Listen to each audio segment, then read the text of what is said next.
So we're diving into demons this time, huh? Turns out there's more to these guys than just spooky stories and horror movies. Yeah, it's a fascinating topic. You're right, it goes way beyond Hollywood's typical portrayal. Right.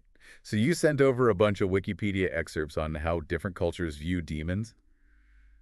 I gotta say, I'm ready to get into it. It's pretty wild stuff. To really get a grip on demons, though, we gotta start with the word itself. Okay, yeah, that makes sense. Where do we even begin? So the word demon actually comes from the ancient Greek word daemon. Daemon.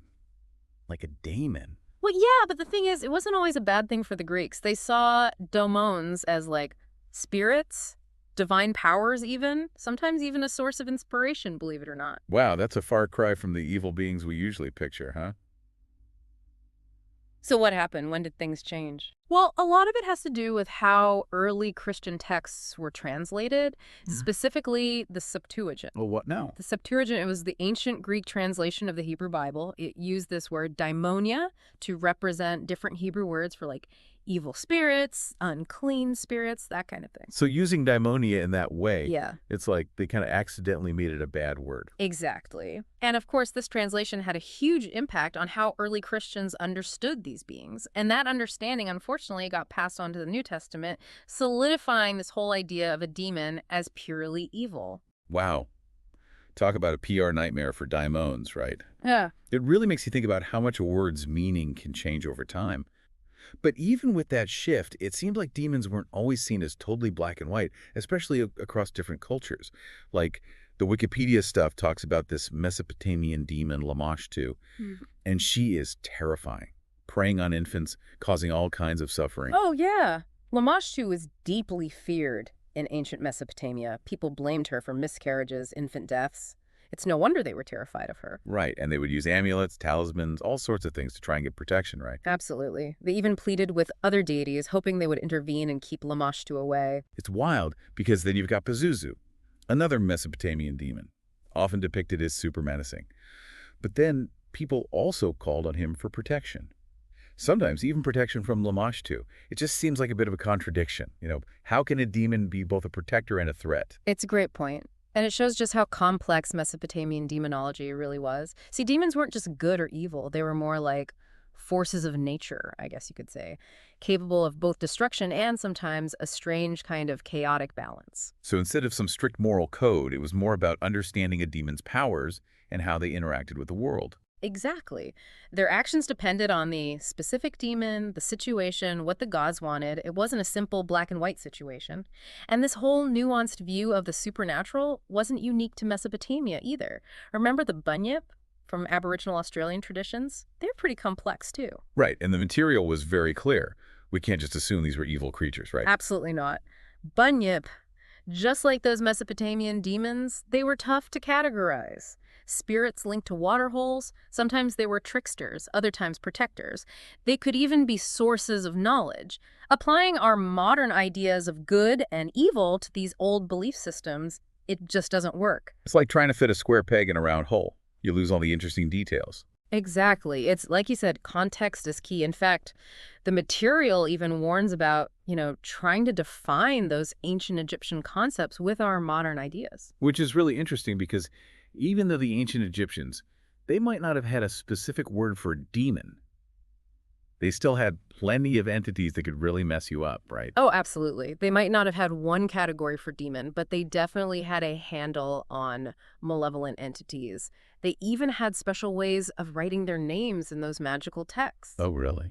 Like what? They would often write the names in red ink, like they were highlighting the danger. Wow, that's pretty intense. Okay, so maybe not demons in this strict sense, but still definitely beings you wouldn't want to cross paths with. And you see this pattern again and again, right? These morally ambiguous spirits capable of good and bad. You've got the bunyip in Australia, those powerful but unpredictable figures in ancient Egypt. And speaking of complex figures, what about those Chinese demons? The listener includes some pretty fascinating stuff about them. Ah, the Yao. They're a perfect example of that blend of power and, like you said, moral ambiguity. Right, shape-shifting, tricking people, even causing illness. Yeah. But it's not always with, evil intentions, The material makes them sound more like forces of nature. You respect their power, but you don't necessarily think they're out to get you. That's a great way to put it.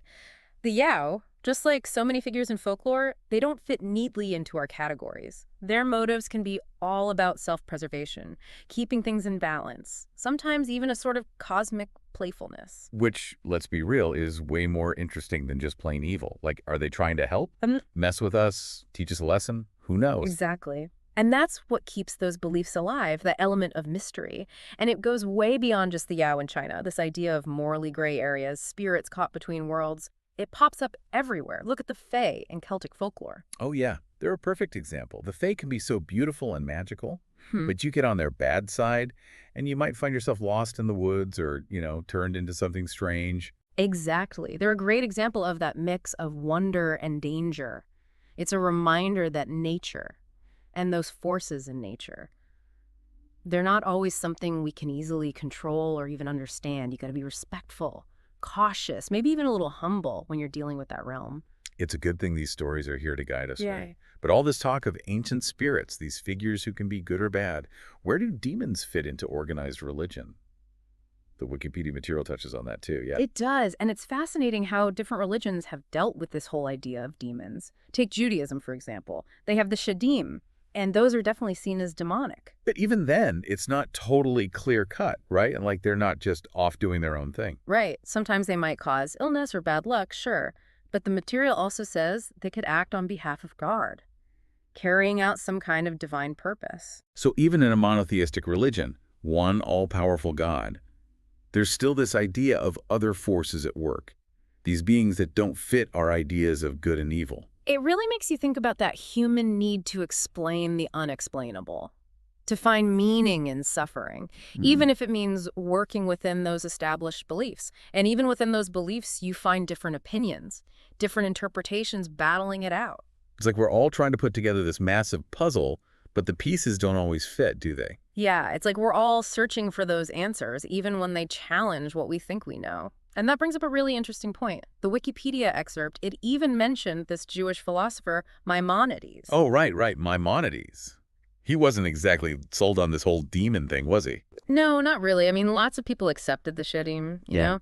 But Maimonides, he thought it was all superstition, didn't think they were worth believing in, really. All right. And it just goes to show you, even within one religion, you get these totally different ideas about demons and what they're all about. It's not like a fixed thing, you know? These concepts, they change. Culture, individual beliefs, even philosophical debates.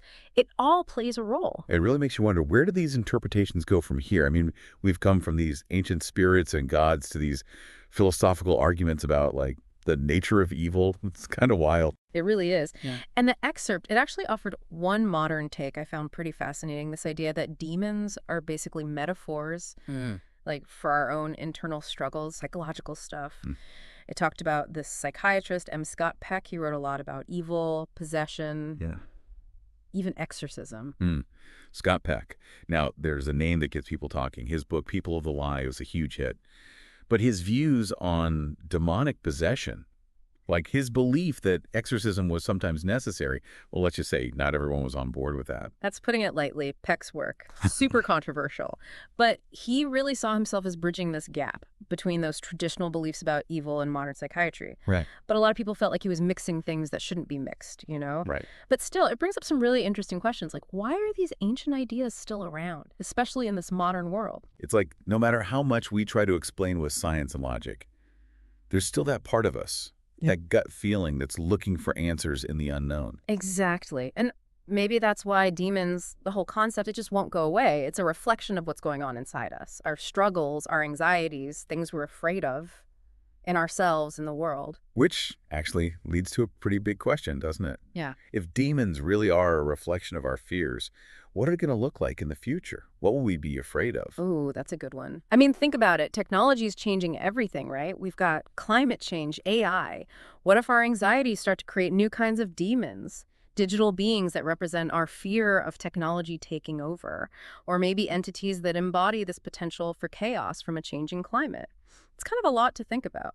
It's both completely fascinating and a little bit terrifying. Yeah. You know, it's like no matter how advanced we get, these fears, these ideas of unseen forces, they're part of us. It seems that way. The idea of the demon, it really shows you the power of belief, huh? Our Our need to make sense of what we don't understand, and the fact that darkness and light, they exist in all of us, Yeah. in the world around us. Wow. It's a lot to unpack, that's for sure. Who knew that diving into the world of demons could be so thought-provoking? I've got to say, this has been a wild ride. Thanks for, taking this journey with me and for helping to shed some light on these shadowy figures. My pleasure. It's been fun. Until next time.